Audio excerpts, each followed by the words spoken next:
Welcome, both online and in person. Welcome to my History 4491, which is Playing the Past. The goal of this class was to explore all semester how historical narratives can exist within gaming spaces. For so many times, as you guys know, history exists in games, but if you play games like Assassin's Creed or other key spaces, you'll notice that what was one of the other, Call of Duty, the history is often light and it doesn't engage with complicated or complex topics. So our goal is to try and challenge that, to bring historians into the gaming space like you, and to look at it as a professional opportunity. And we are incredibly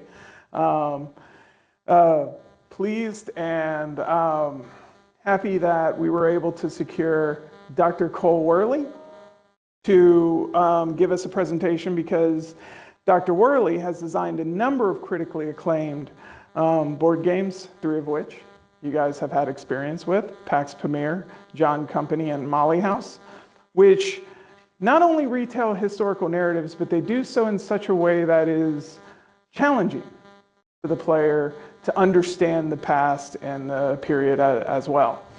That being said, apparently, what timing, his company and him himself launched Arcs Beyond the Reach, and it ends in about what, like 3 hours, 2 hours? Yeah, so we're soon. really fortunate that Cole Wehrle was able to give us time today to do this. So I'm going to turn it over to Cole Wehrle and let him. Oh, we got more people. Okay. Go ahead. All right, excellent. Well, thank you so much, David, for that introduction. I am so happy to be with you all here. It's funny, when David asked me to pick dates, I didn't know when this crowdfunding campaign was going to be. And then when I saw it was going to be on the same day as this talk, I thought about rescheduling, but actually it's perfect, because I am a nervous wreck during crowdfunding campaigns, and there's no place I would rather be than in a classroom with you all. And talking about these sorts of projects. I'm happy, by the way, to answer any questions about the business side of things and starting a new company. We'll kind of save that for the end. I mostly want to talk with you all about the work of historical games. Now, can you all see my slides, David? Are these presenting clearly? Oh, you shouldn't have put it in your pocket. Yes. Okay, good. I'll take it. Okay, so obviously, as David mentioned, I've worked on lots of games. My games broadly fall into 2 categories. I have worked on games with fantasy settings, and I've also worked on games with historical settings.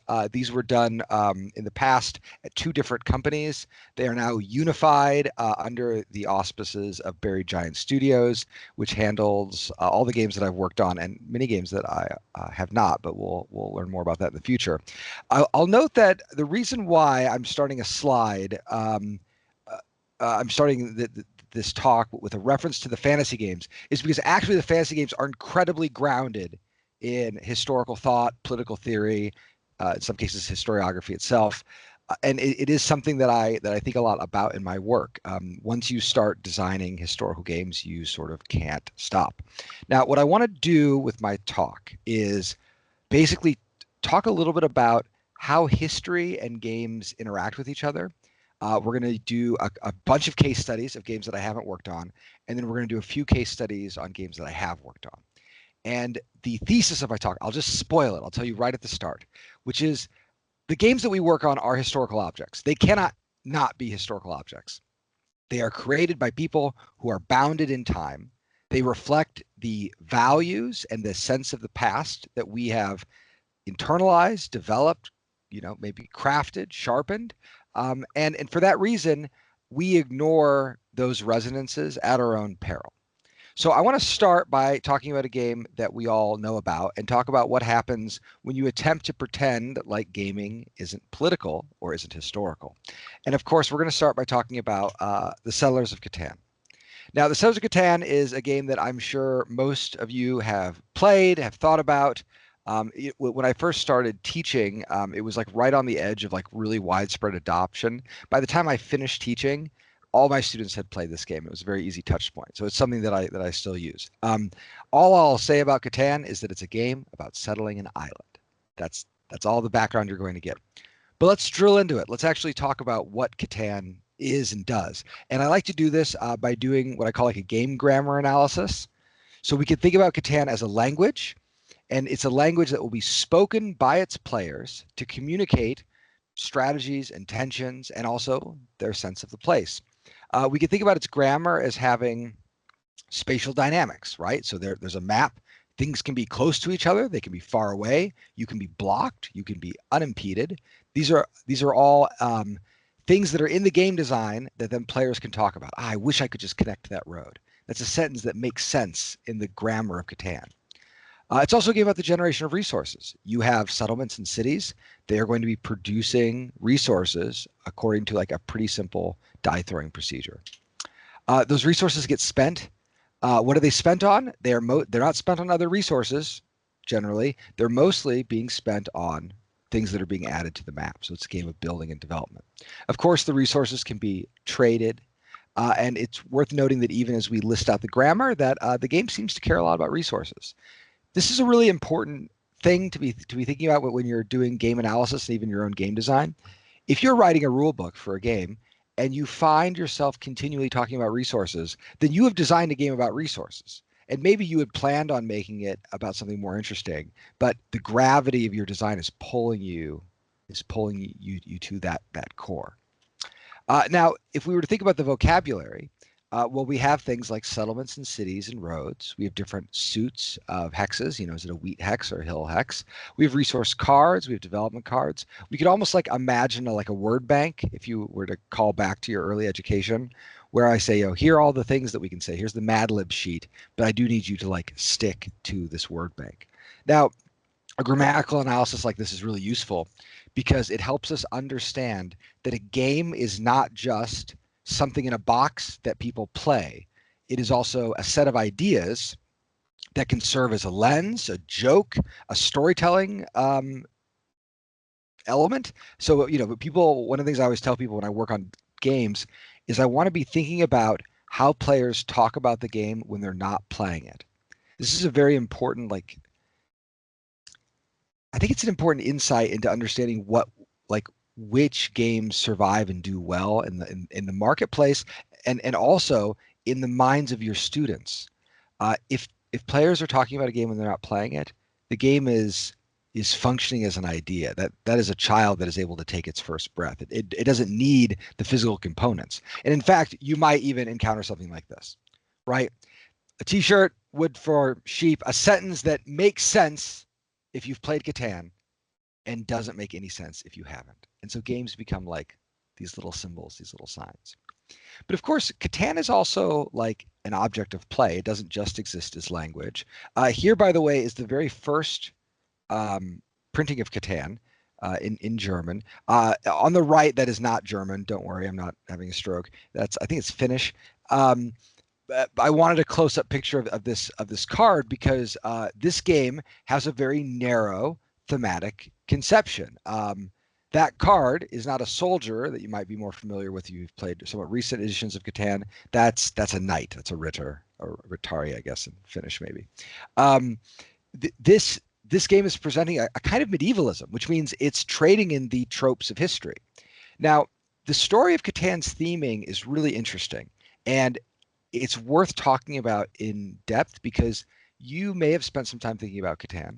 You may have opinions about whether Catan is a work of colonialist fantasy or something else.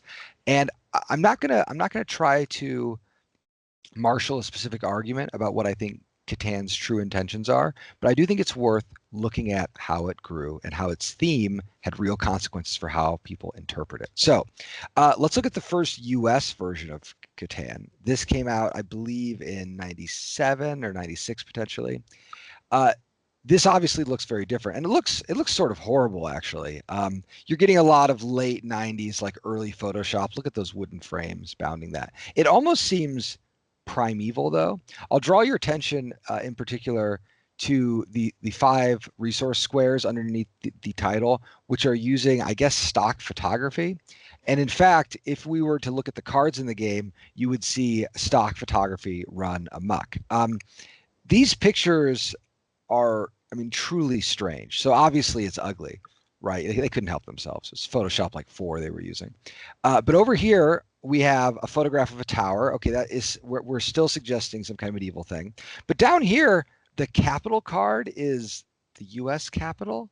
This temple is a Baha'i temple in Chicago. Mayfair, the original U.S. localizers of the game, was based in on the north side of Chicago at this time. So you have some like cheeky little references to things. And then here we have a little knight, a kind of clip art knight. Now, what is Catan? Where is it taking place? This is so strange. Why would they set it this way? Well, my guess is they were cheap, and they also wanted to pay homage to the original game. But the overriding dynamic of this game's setting and presentation was confusion. They didn't know how to sell Catan. And it had won the German Game of the Year prize, so they knew it was going to sell, and they needed to get out quickly. And they decided to just sort of set it in a generic way. Of course, it has none of the charm. Although it's worth noting, if we go back, that this kind of title treatment actually looks like a 90s video game. They're kind of setting it as a strategy computer game. Now, the game sold really well, but it sold well with a critical problem. We'll go back to this. Sold well with a critical problem, which is we are playing a game called Settlers of Catan. It has knights in it, so that seems like it should be about war, but there's no fighting in Settlers of Catan, not directly. So as a publisher, the folks at Mayfair were faced with a problem, which is how do you sell a game that has knights and stuff in it, and has hexes? That's a very wargamey shape, a hex. But you need to communicate that it's not about violence. And they made the decision to retheme the game entirely and set it in a period that is famously nonviolent, which is colonial America. Now, this decision, I think, was because they thought if you saw a knight, it meant violence. And if you saw someone in a tricorn hat or drinking out of a little tin cup or building a barn, it meant peace and development and trade. And you can think back to, if you just think about like the way that history usually gets taught. I know when I was in the middle grades, when we were doing the unit on settlers and the kind of colonial America, we were building little houses out of popsicle sticks. There's a lot of effort. I mean, I think every city and town has at least one like historical house farm. Go see a blacksmith and learn a little bit about how you shoe a horse. The colonial setting is a setting that means commerce without complication. And of course, the game itself is unchanged. We have here the cards dramatically more attractive, but working in this same colonial framework. Now the knight has become the soldier. He's looking like a little continental regular there.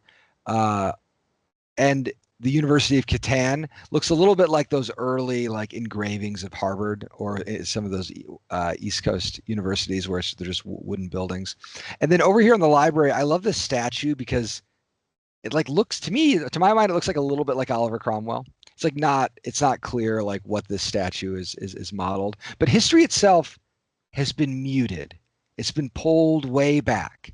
And what they want out of 17th century America here is the hats, the little superficial markets.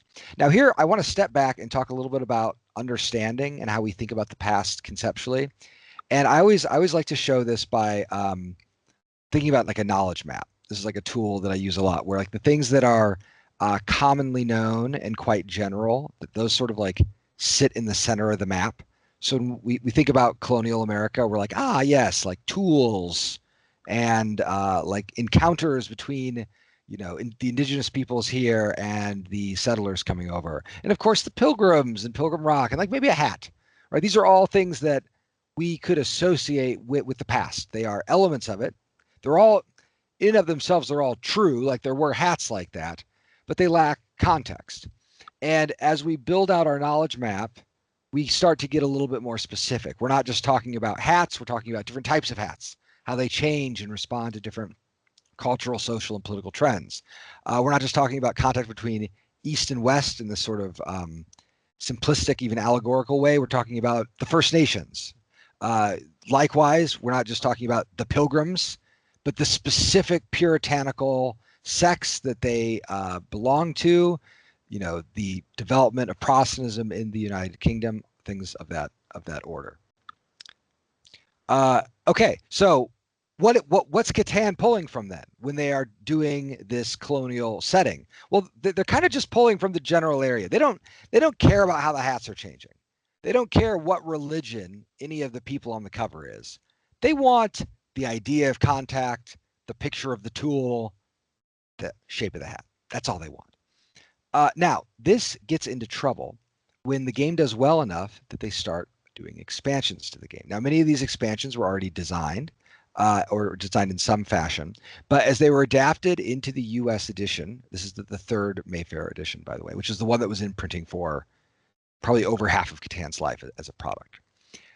Well, they had to start building out the world. And if they were building out the world using this setting, there were consequences. So you get things like the Seafarers of Catan. And suddenly we have native peoples on a cover, hanging out, looking at a boat, trading for beads. Again, it's pretty tropey. What tribe or nation do these people belong to? None. They're imagined folks. What nation do the people on the left belong to? Catanians, I guess. I like it, but it's replicating a certain kind of narrative. And it's no accident that when scholars started looking at Catan, and a lot of the scholarship, if you've read any scholarship about Catan, it's probably scholarship that is referring to this specific edition in some way. They're going to make statements like this. This is from Greg Loring Albright's, who has a very interesting deconstruction of Catan called The First Nations of Catan. Settlers of Catan, by allowing its settlers to find the island of Catan in a similarly Edenic state, reifies the myth which helped render American Indians invisible. Thus, the settlers of Catan, when played in the United States, is complicit with continuing to make indigenous communities invisible. Now, this is an interesting argument, not one that I fully agree with, but I do understand where it's coming from. If Catan is being presented in this way, and you play it in the US context, and you're playing a game about settling and the map is empty, then it is reifying a kind of myth, right? Now, over the history of Catan's publication, these things were bled out of it, basically. So we have in the reboot in 2007, we kind of go to like, it's medieval, maybe. And we've got this zoom in. There's some like rocks. There might be runes on the rocks. I don't know. It's looking like everyone's having a good time on that cover. And then in 2016, they're like, you know what? That's too much historical specificity. Let's like back out a step. And this, one way to look at this is to say, this is the classic instance of a corporate entity shying away from controversy. But by another token, you could argue that what you're seeing is the reassertion of the original vision of Catan. And here we'll get into the specifics. So let's go back to that first German edition of Catan.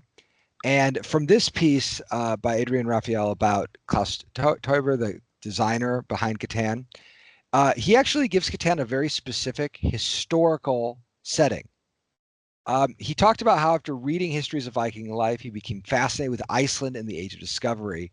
What was it like when they reached this virgin island? He wanted to capture that feeling. Now, the colonization of Iceland is a really interesting story because it is one of the only stories of large landmassed settler, the settlement of a large landmass, where the landmass itself was empty.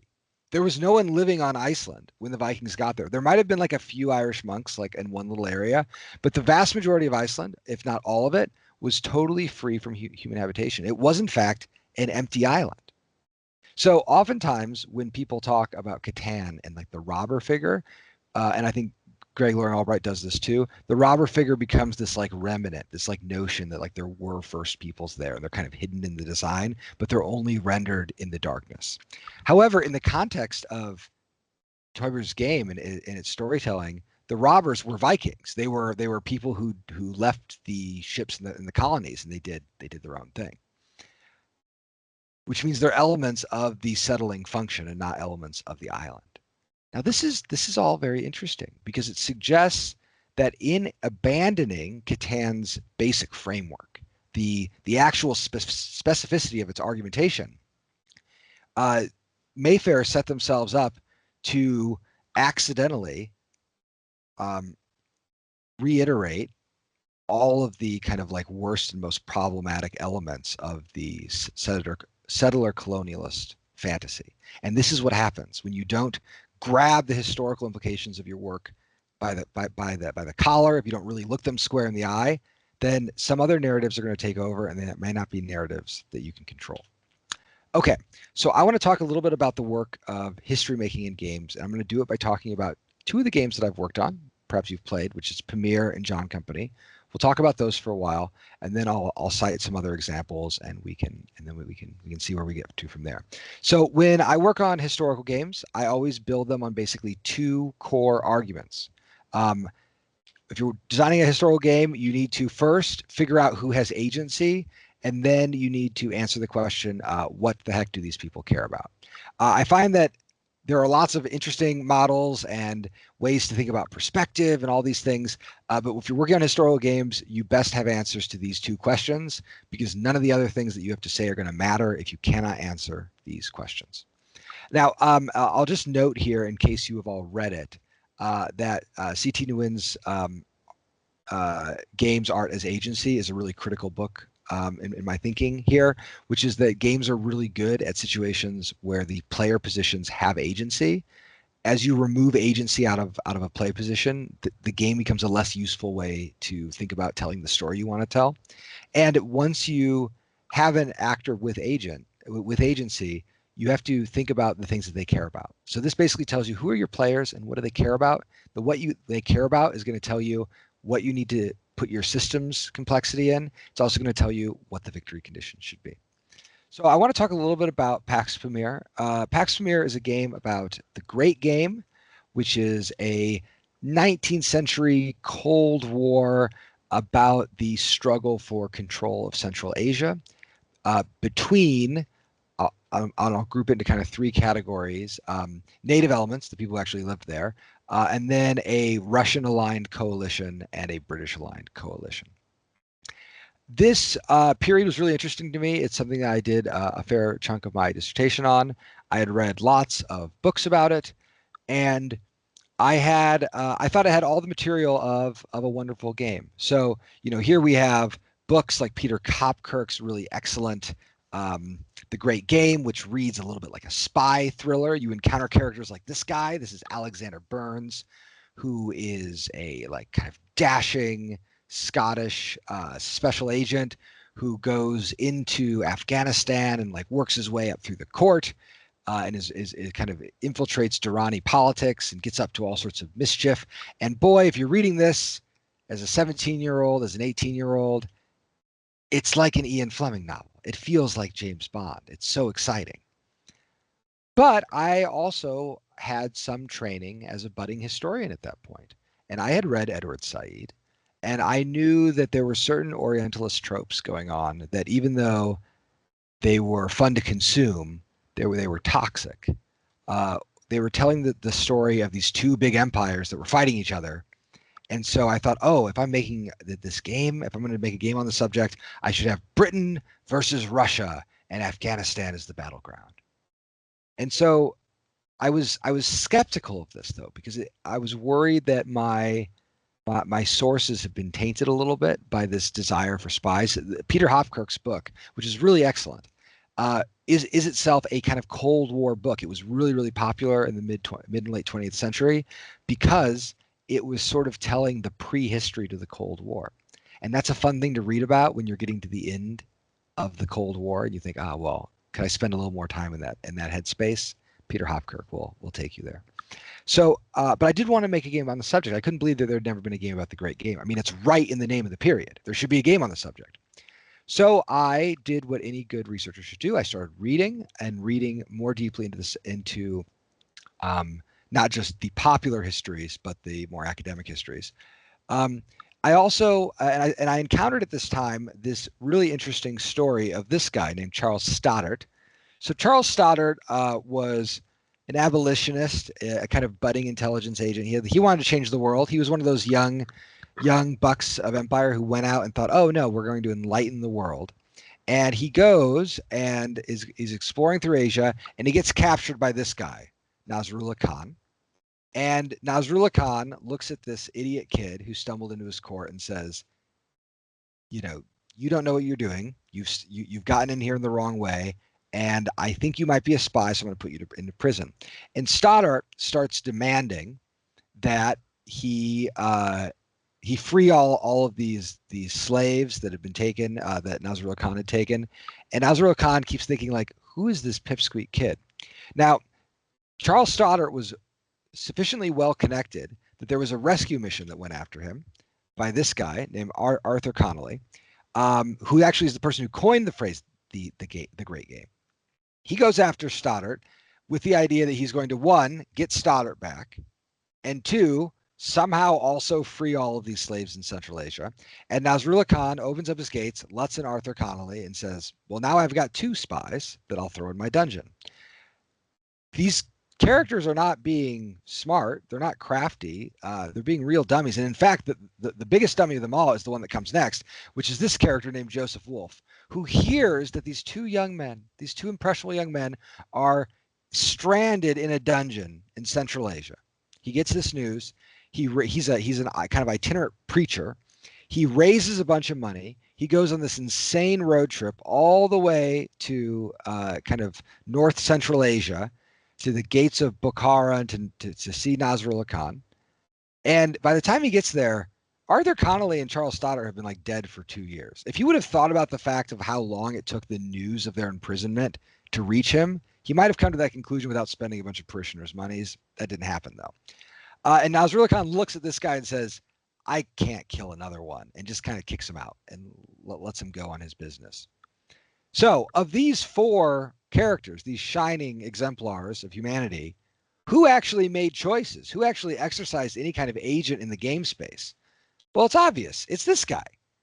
And so I thought, all right, if I'm going to do a game about this subject, I need to find a way of centering the people who are actually living and administering this part of the world. So I did a deeper reading. I looked at this wonderful book by Christine Noel called State and Tribe in 19th Century Afghanistan, which actually just has to do with the components of Afghanistan as a modern nation state, and how this is actually, the Great Game is not interesting because it was this proto-Cold War. That's kind of like a British invention. All these British spies kept getting like pilloried. And when they would come back, Joseph Wolf wrote a travel log about everything that happened. It's a very exciting travel log. And it built this idea in people's minds of this international spycraft that was happening. But that didn't really matter. That was just a fiction. And the actual story of 19th Central Asia is about the emergence of these modern nation states and how those states emerged in the context of global empire. I read William Dalrymple's Return of a King, which is excellent. It's, I think, his best book. And it covers extensively the origins and execution of the First Anglo-Afghan War from primarily the perspective of the Afghan leaders, especially the king, the previously disposed king that they put back in control. And then I read the Siraj al-Tawaki, which is a fascinating court history that was written about 50 years after the fact, 60 years after the fact, and uses a ton of primary sources. It's very interesting and actually tells this history from like it's the official mind of the empire. And this presented a very different image that kind of guided my choice of who the player should be. So, here we have a famous picture of the inside of the Bala Hissar, the famous palace in Kabul. The players, the people with agency really are the power brokers. These are the Nasrullah Khans of their day who are trying to build a stable state. They are interacting and interfacing with these political actors, mostly to assemble a workable coalition that can kind of keep stability and order. And where are the Brits in this picture? Well, like maybe they're in the back. They are in the back. They have very little impact on what is actually happening. And the result of putting all of these things together is you get something, like Pax Pamir, as it is presented. You can see even on the cards in the screen that the Westerners are kind of in the minority. They are they're small kind of edge of the picture. Okay, so with this in mind, I want to talk a little bit about like selecting the right moment when it comes to history. And to do that, we're going to dart to some other case studies. I want to start by talking about a very famous board game. This is Puerto Rico. The original Puerto Rico had this cover illustration on the left, and it was a resource converting Euro game.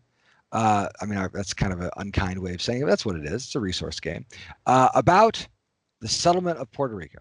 Except it's not really about the settlement of Puerto Rico. They picked it out of a hat, essentially. And when they rethemed the game, they made a very interesting choice to set it specifically during Puerto Rico's brief few years of independence, or little period of independence in 1897. So this is the newer edition of Puerto Rico 1897. Now, board games have a long history of sort of like half-cocked colonialist settings. We already saw that with Catan, and boy, I could give you lots of other examples. Here we have Alexander Pfister's Mombasa, a game kind of about Africa, but it's not really about Africa at all. When the game got republished, it's no surprise that it was set in the future, and now it's about the moon. And I would argue that Alexander Pfister's Skymines has more to do with the moon than his Mombasa has to do with Africa.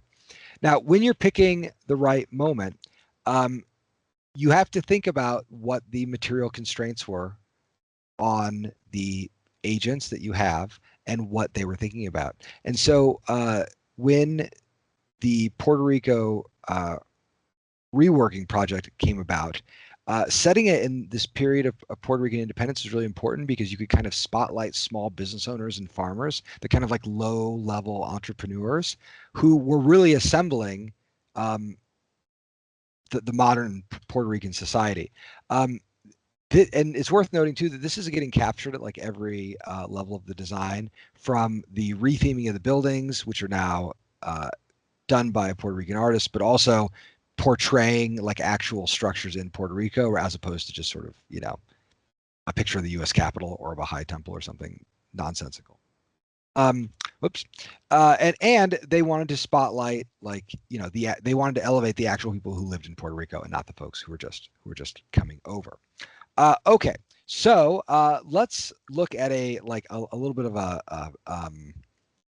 bigger theme, if you will, and talk a little bit about Axis and Allies with the same context. So what does it look like when I take this model of actors and anxieties and we plug it into a big old World War II game? So I would contend to you that Axis and Allies is it's a pretty bad game, kind of. It's not bad. It does what it does what it's trying to do. I don't want to fault it for that, but its history is sloppy. Now, I'd argue that Axis and Allies has the right idea when it comes to actors. Like, if you're going to tell the story of World War II, the idea that all those people whose face you see on the cover in that kind of movie poster style arrangement, those are pretty good agents. Like, yeah, if you're making a World War II game about the U.S. involvement in World War II, FDR should be a player. But look at how happy they are. They seem so like determined and heroic. I think that they're not capturing the anxieties correctly of the Second World War. Because when I think about the Second World War, I don't think about this. I mean, this was like a picture, like a propaganda poster. What I think about is, you know, this photograph from Yalta, where no one's happy. No one even looks particularly determined. FDR looks like he's about to die. This to me captures like the uncertainty of the feeling, although it's hard to sell a game like this. Now, if you want a really good example of a World War II game, I would encourage you to check out the amazing Triumph and Tragedy, which has a much uglier cover, but I promise you, if you can get past the cover, you will be so amply rewarded by what this game can do. This game starts in 1936, and it covers the full scope of the Second World War, and it has a very interesting like core argument, which is it understands World War II not as an exciting play that we're all going to take a role in and sort of beat each other up. We're not watching like Lord of the Rings or something when we play a World War II game. It says, what if World War II is best understood as kind of a multi-car pileup, as like a historical accident? So the game's job then is to capture the uncertainty. When Neville Chamberlain determined his country's policy towards Hitler. We can argue that he was being an idiot, but we have the benefit of knowing what happened next. He didn't. If you're going to tell a game about that period of history, you have to explain these behaviors in a way that makes them sympathetic. There's an amazing game philosopher named Elizabeth Sampet who said that games are little engines of sympathy. They generate sympathy for things. And if you're going to play around in that format, you need to be thinking about how to not laugh at if you're doing historical games, how to not laugh at your historical counterparts.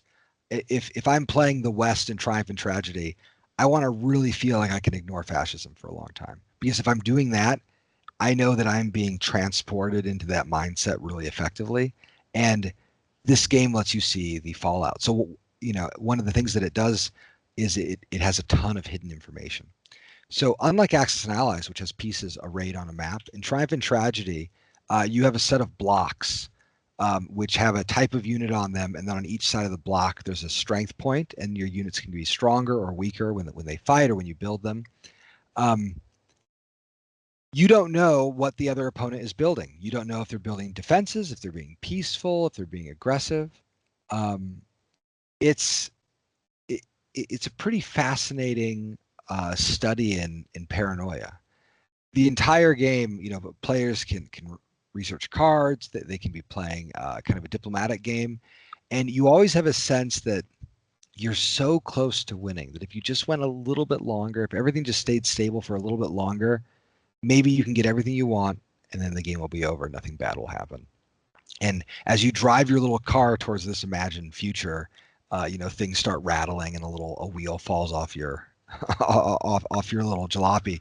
But that is precisely the feeling. And then even after, the real trick of this game is even after the Second World War starts breaking out, you'll find ways of tricking yourself into believing, this is a localized instance. It's just Poland.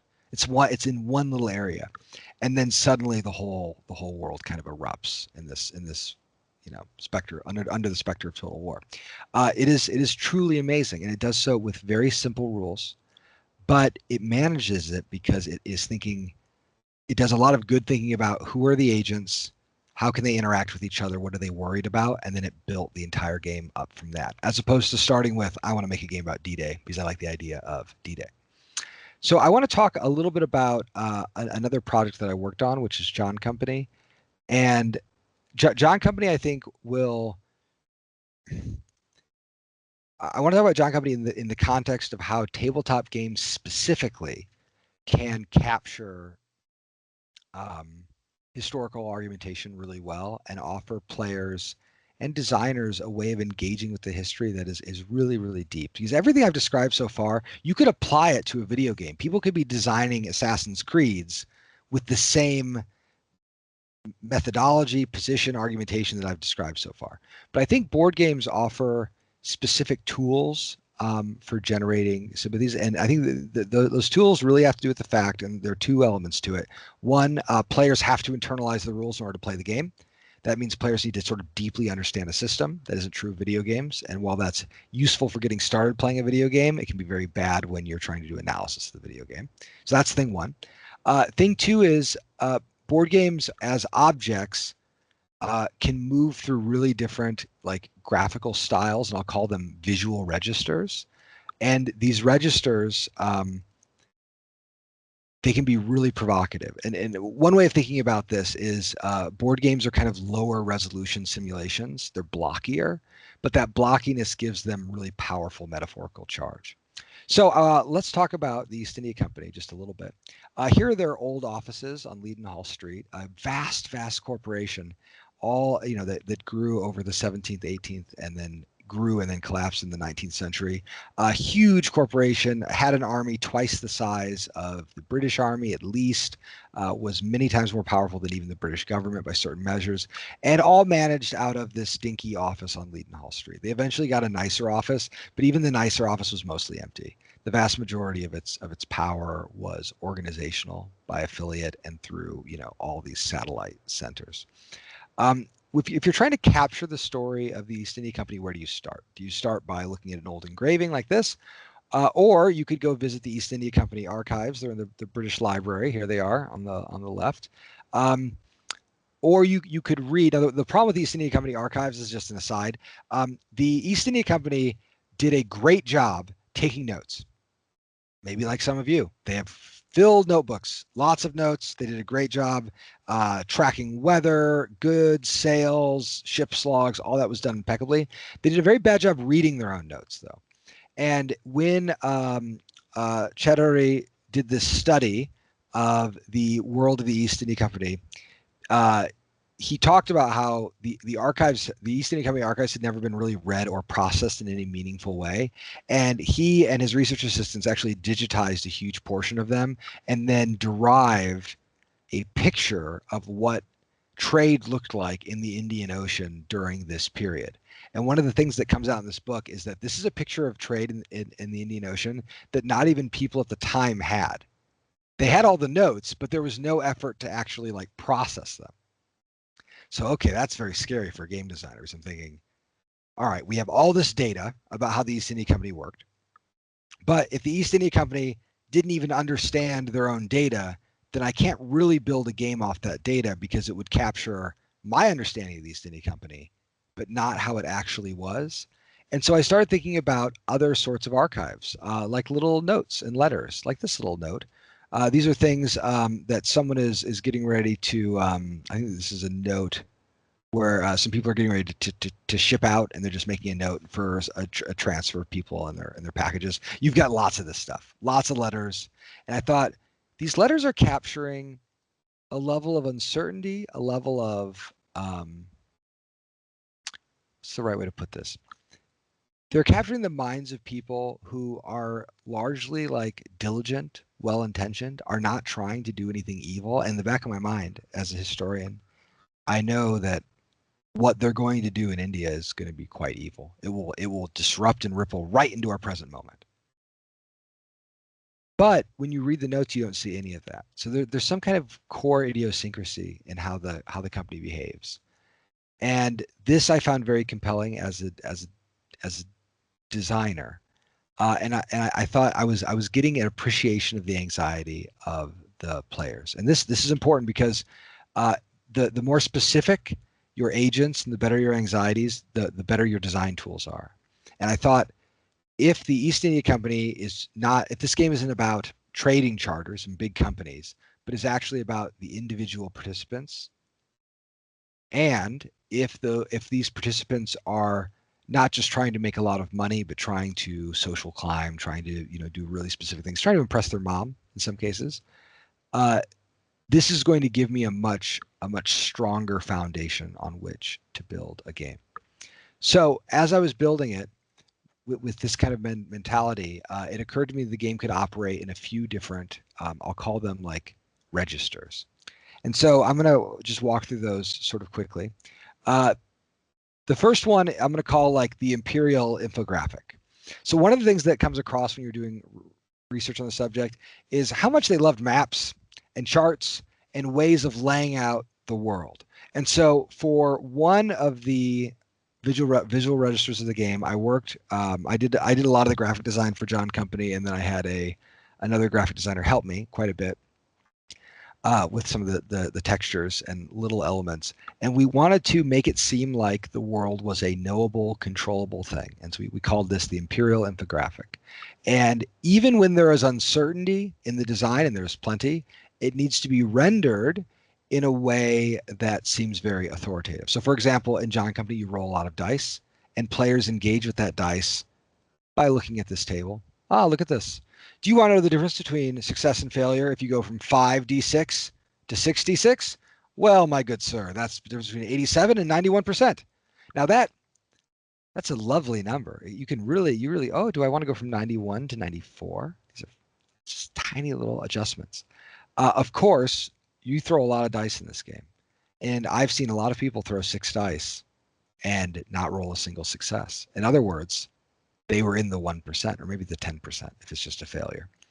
That can be a powerful and startling thing, but you don't realize how startling it is because the players, they weren't selecting the dice they were going to roll. They were selecting which cell on a table they were going to kind of live inside. In other words, they were even engaging with the risk apparatus of the game through this imperial infographic.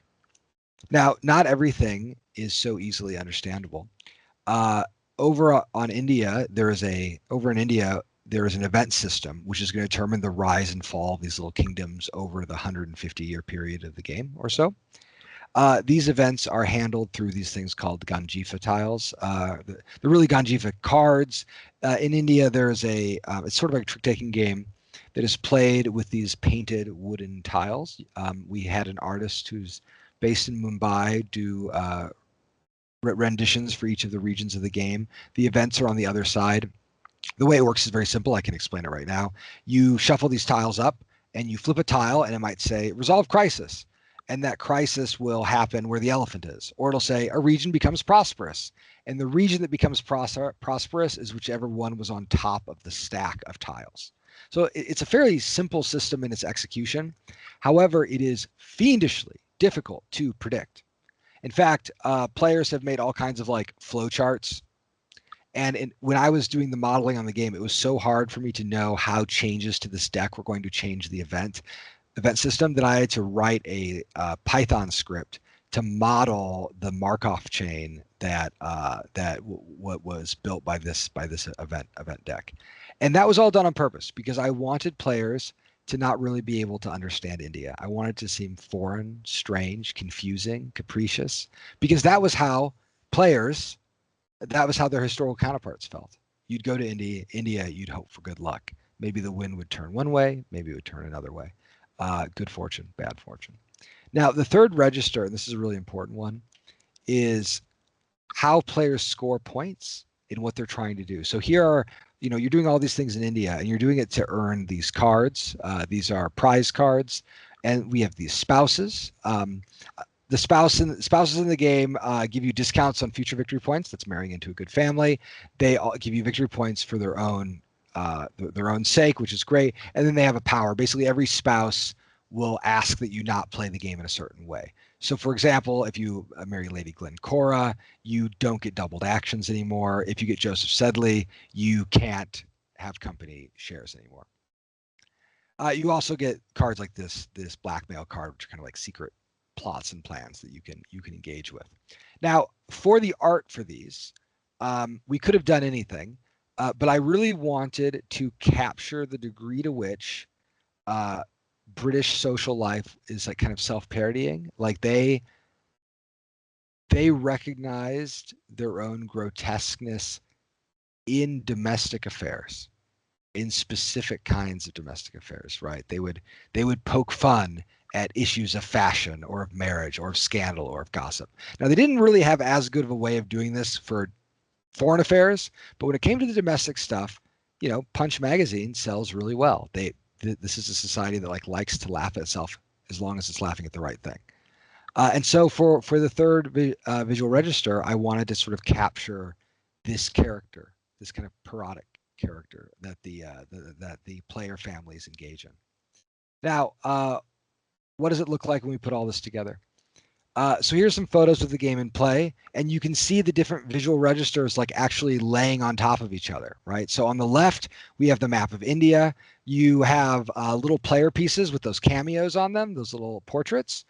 You have ships with names on them. You have lines and numbers and all these things that look very official, very controlled. And then you have cubes that represent unrest that may indicate the uncertainty of business in those regions. Some orders are going to get closed, and then you have these looming towers in India, and that elephant just kind of sitting there haunting, in this case, Bombay.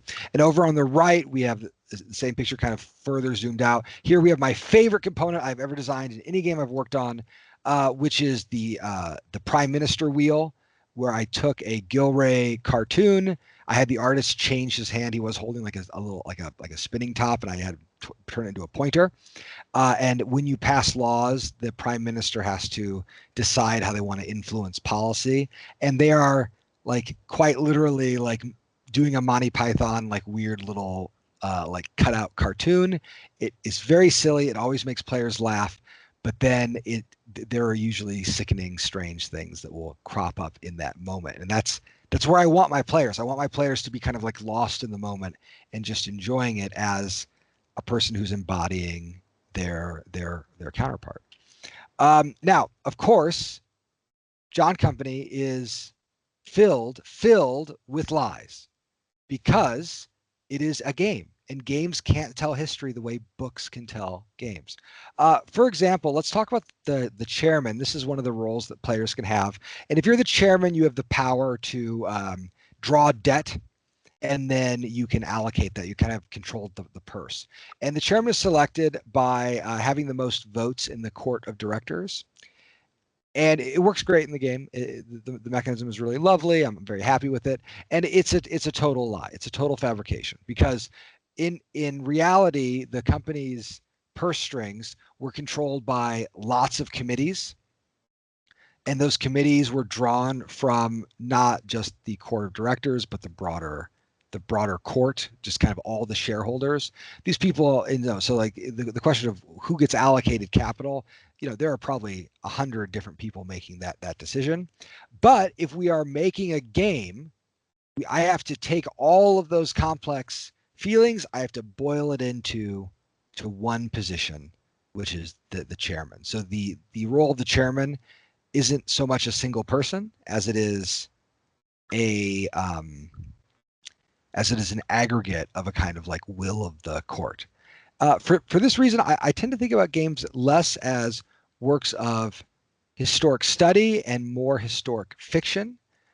This makes them tremendously powerful, though, because historic fiction is one of the best ways we have of understanding a period. And they can do real historical work, too, in the same way that Amitav Ghosh's amazing trilogy of books, the Ivis trilogy about the Opium Wars, is outstandingly well researched. It's one of the best ways to understand 19th century India and 19th century China, but it is also a work of fiction. I think games participate in that. Okay, so drawing things a bit to a close here.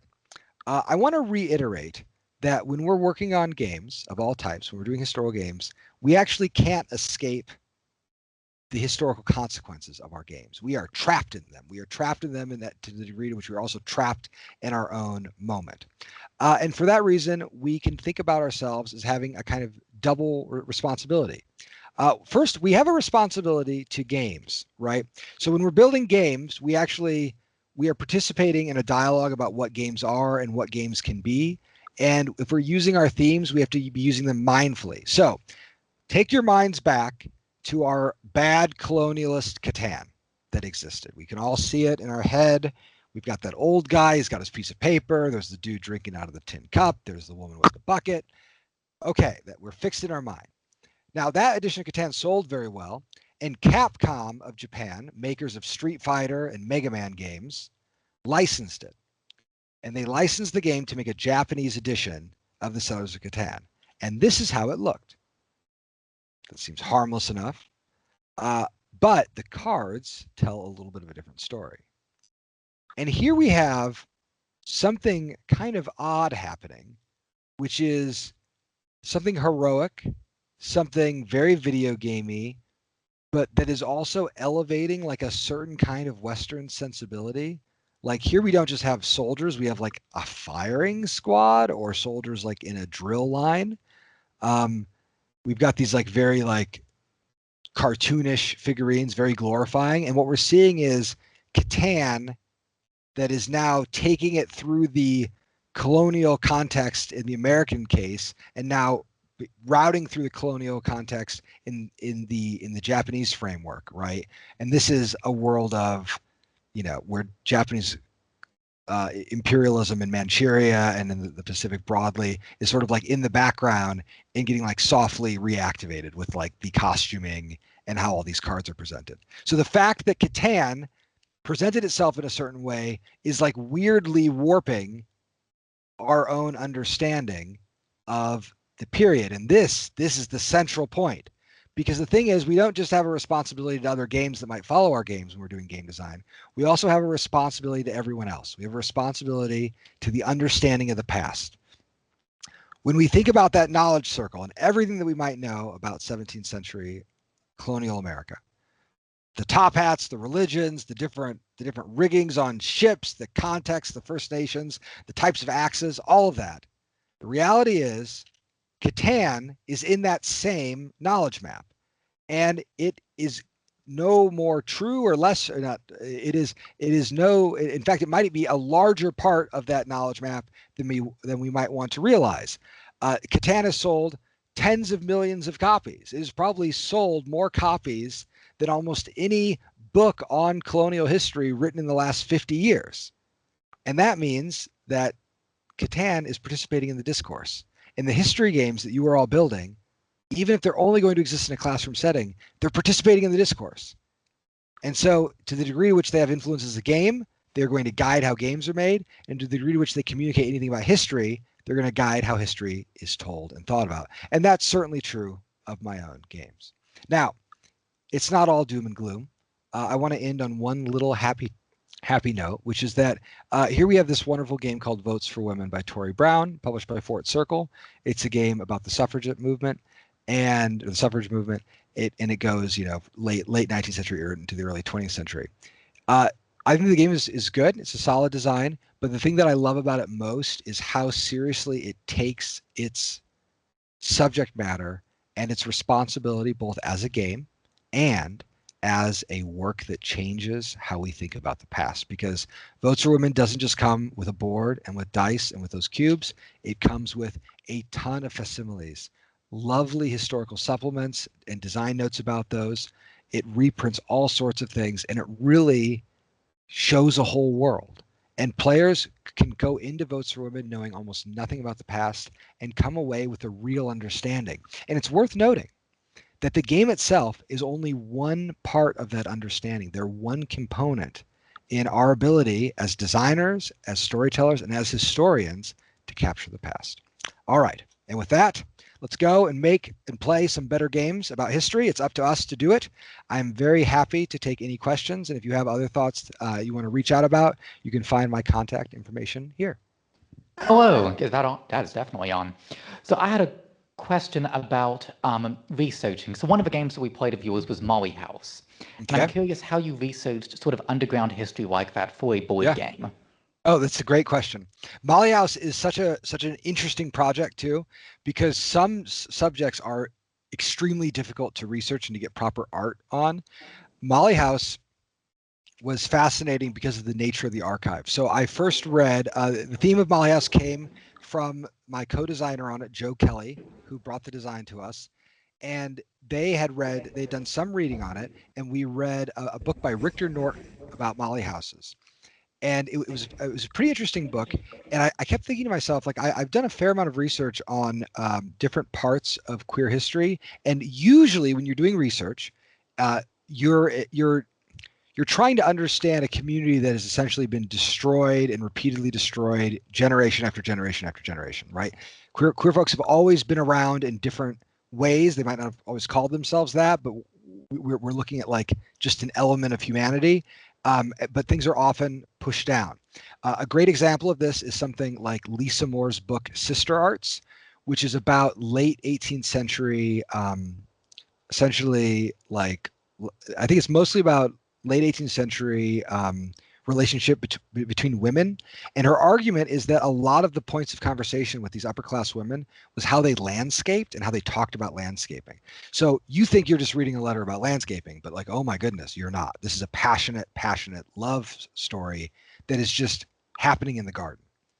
Now, Molly House isn't like that, because during the early 18th century, people felt pretty comfortable talking about the scintillating details of what was happening at the Molly Houses in a public fashion. Now, this is because some of the mores that we associate with it, what you're allowed to talk about, hadn't taken hold yet.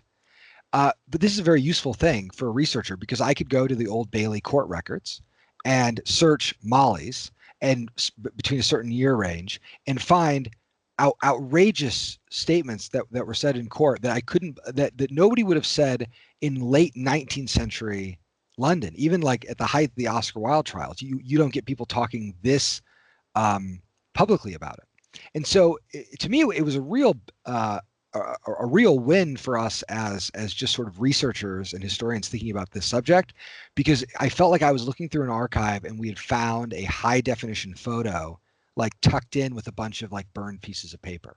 Now, it wasn't all good.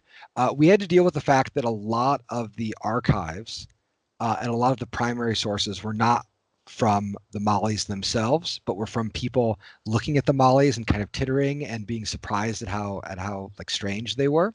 A great example of this is Ned Ward wrote this book about England's clubs. I think it's called like Satirical Reflections on England's clubs. Ned is making fun of the mollies. And so he's making fun of the mollies, but some of the words he's using are not his words because of how they appear in the text. So it's clear that there's like a language around mollies, including words from the mollies themselves, and then they're getting reappropriated and transcribed. But when you start seeing the same phrases reappearing, or if things start getting reported on that don't match traditional tropes, then you might be looking at like an actual fragment from the past. I mean, they always say that if you're trying to verify like a piece of historical evidence, you want to look for the thing that doesn't match like a traditional storytelling, because that is probably the thing that's closest to the truth, right? So how do we present this stuff? Because really, if all we have are fragments, then that doesn't lend itself to those big blocks of narrative text that you see in Pax Pamir. And so we decided to use one problem to solve another problem. We didn't have any art of the mollies, really. We have a few political cartoons, but it's pretty paltry. And so we found an artist who was willing to work in a kind of 18th century engraved style. And we gave them a lot of notes about costuming. And we kind of gave them all like a big like dress up box and said, here are all the things that the mollies would have had access to. Here are the types of characters. And then Joe went through the historical record, and particularly evocative quotes they snipped out, these little like 3-word, 1-sentence fragments, and they arranged them into what we think of as suits, kind of like characters, and then I'm going to put them in orders of magnitude, where the quietest is on the one side of the spectrum and the loudest is on the other. And we gave all the stuff to the artist and said, I want you to construct a scene that captures all of these little moments and escalates them and uses all of this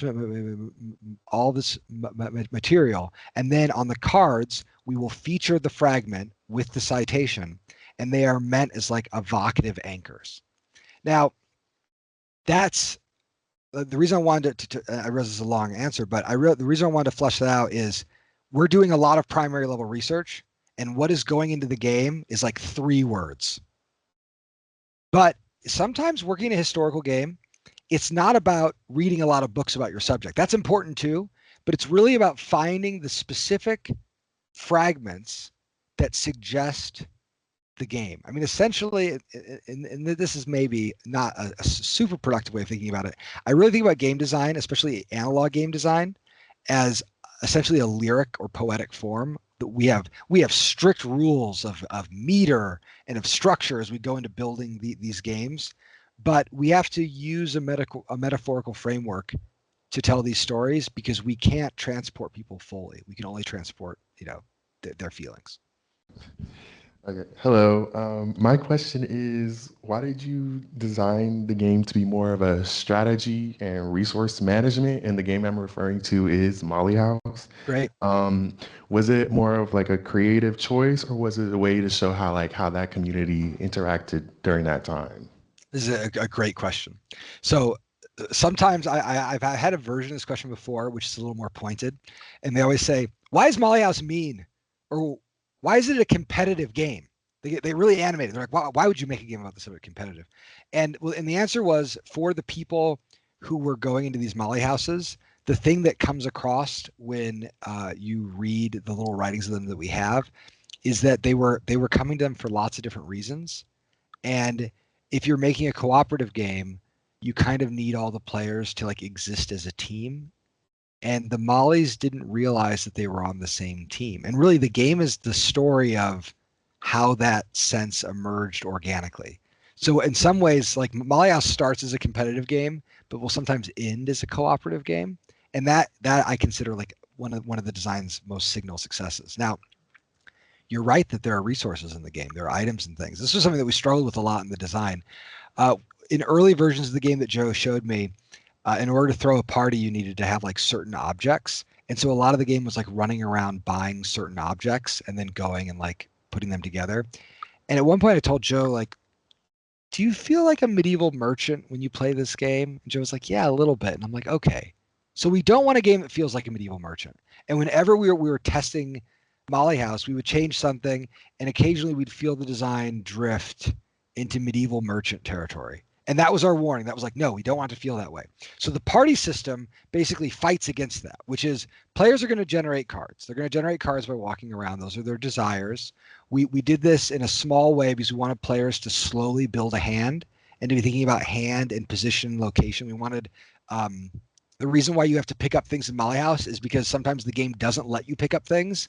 And so the feeling that it communicates is a feeling of, I don't know if I will get there on time, or I feel like I'm in a bad place. If you ever have one of these thoughts when you're playing Molly House, then the design is working. And then the actual parties, when you go to a party in Molly House, you don't precisely know what's going to happen. And so we wanted a party system that could be fun, but could also be scary. I mean, I've gone to parties where my first thought when I entered the party was, why did I go to this party? Like, I want to be home. I could be in slippers right now, like watching a sitcom or something. That's a really important part of the experience of a party. And then, like someone shares something and then you're talking with them and you are so happy to be at this party. Or things started well at the party and then someone cut in and you thought you were having a good time, but now you're having the worst time. The way the resources convert to joy in Molly House is very, very messy, and it's very socially dependent. And it was in that way that the game is even though it has resources, was able to break free of the more like commercially minded elements of its design.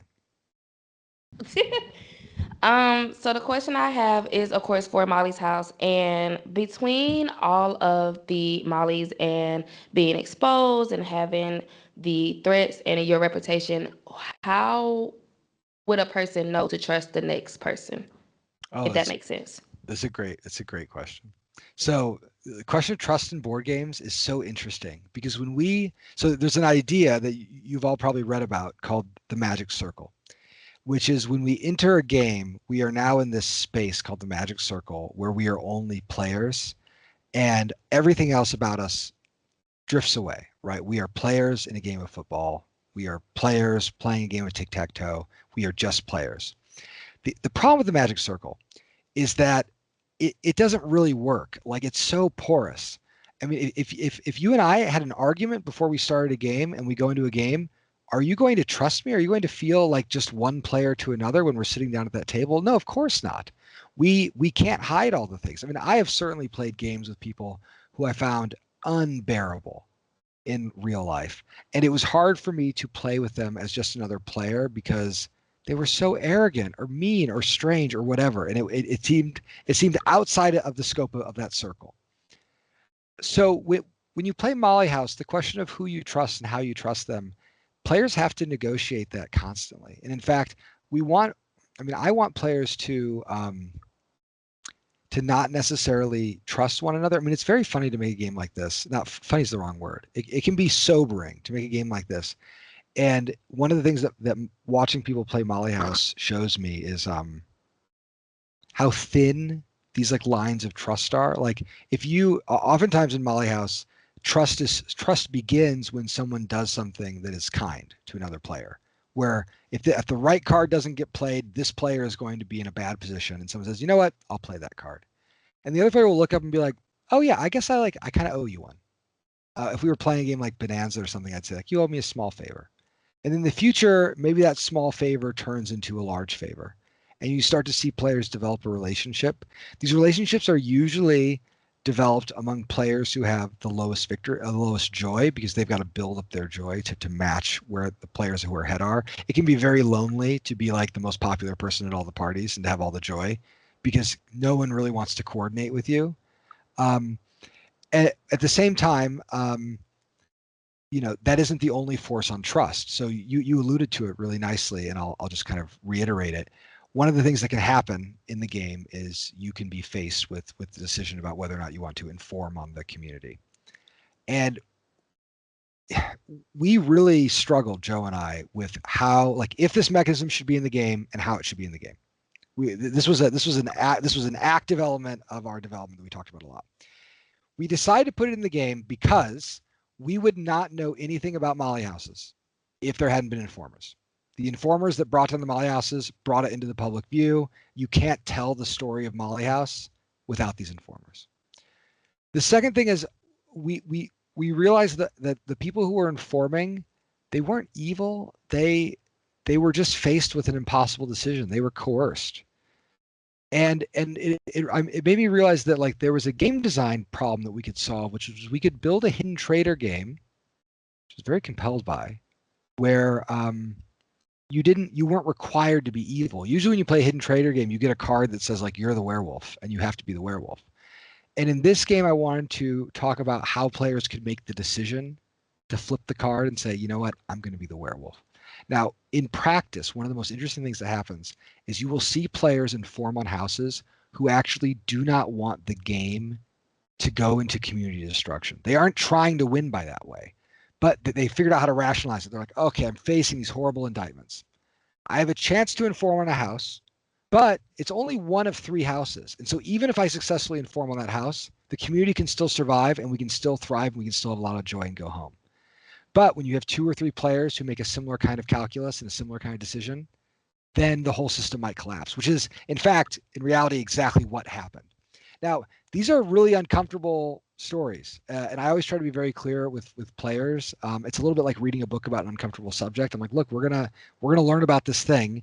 It's gonna cause us to open up our feelings in ways that might not make us comfortable, but I find so much value in that discomfort, and I think it's usually worth exploring because it helps us understand how some of the worst elements of ourselves are. I mean, we all have a tremendous capacity for good and evil, and I think we don't gain anything for treating our enemies and our villains as supernatural. I was talking to somebody who had, like, a poster on his wall. No, it was a T-shirt actually, but it just had the phrase, like, humanize your enemies. And I think it's, like, the most powerful prerogative of a game designer. Okay, thank you so much. That's unfortunately all the time we have. I don't necessarily want to keep Cole late now. I don't want to keep you from your next classes. So, well, that's good for you, Alex. Okay, but yeah, no, thanks so much. Let's give him. And I truly do appreciate you taking the time out of your day. I know today's an amazing day for you, and congratulations. Thank you. I'm looking forward. Really enjoy Arcs. Arcs is a good story game. We played it. It's competitive, and it's we didn't play it in the class, but anyways. So thank you guys. Yeah, thank you. I just want to say, David, thank you for having me. I so appreciate what you are doing with this class and thinking about, what we can accomplish with historical design. I wanted to say one last little thing, which is when I was a graduate student, I was working on John Company at the very end of my graduate degree, and I had to delay my dissertation to finish John Company. And my advisor thought, what are you doing?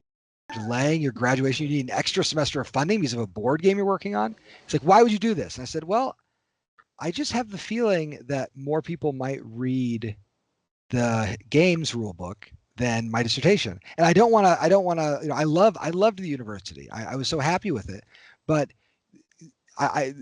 the game itself is essentially, like, it is a monograph. It is a work of historical thought.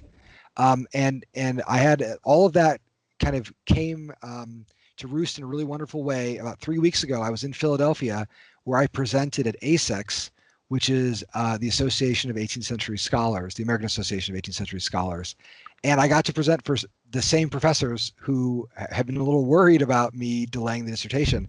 And in the Q&A, as I was talking about the games, people said like, oh, I get it. Like every game is essentially like a book. And there's a reason the historical games have, as you can see them over here, have spines on the side. Because I want people to be elevating and taking seriously the work of game design. So I would encourage all of your students to, both in their own craft as game makers and in their own taste as players, take your work seriously.